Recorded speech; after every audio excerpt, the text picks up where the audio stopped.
Our hearing is frequency dependent.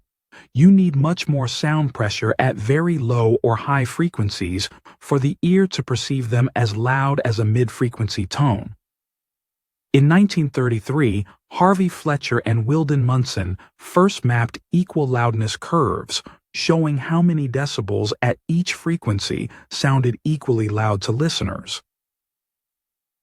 In 1956, Robinson and Dadson refined the original equal loudness curves, and their work later became the foundation for the ISO 226 standard. This standard was first introduced in 1987 and has since been revised, with the most recent update published in 2023, helping to ensure even greater accuracy in how we understand human hearing. Let's take a closer look at equal loudness contours plotted in phones where one phone equals the SPL of a 1 kHz tone. In other words, a 60 phone curve means every frequency on that line sounds as loud as a 1 kHz tone at 60 dB SPL. For instance, on the 60 phone curve, 1 kHz is 60 dB SPL, while 100 Hz requires about 79 dB SPL to sound equally loud. The curves also flatten at higher loudness levels, meaning our ears become more evenly sensitive across frequencies. A practical real-world application of this is the loudness button on amplifiers.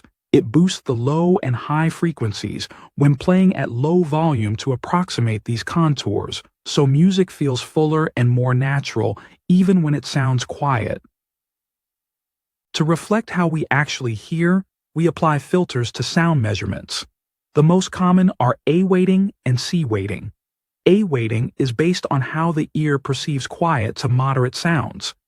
It attenuates very low and very high frequencies, mimicking the reduced sensitivity of human hearing in those ranges. That's why it's used in most environmental noise measurements, workplace safety checks, and general loudness assessments.